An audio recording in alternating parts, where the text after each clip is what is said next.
Food has a lot to do with law. The most obvious aspects of food and law in relationship with each other is looking at food safety law and the labeling of food.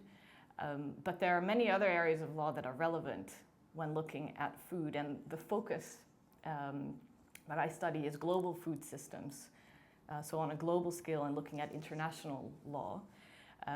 So areas such as biodiversity law, trade law, climate change law, intellectual property law, human rights law, all these areas of law are somehow related to how food is produced, how food is traded, what kind of food is consumed and how it's consumed.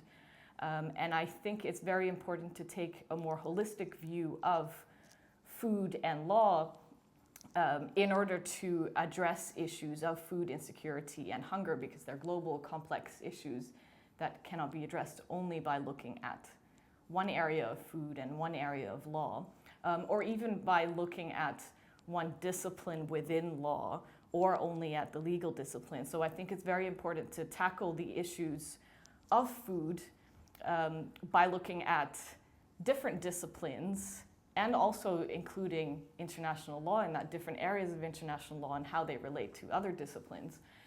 And these are the exact issues that we tackle at this institute, that we address in classes. For instance, a class that I'll be teaching in the second semester looking at global food systems from a legal perspective, which is an interdisciplinary course with a legal focus.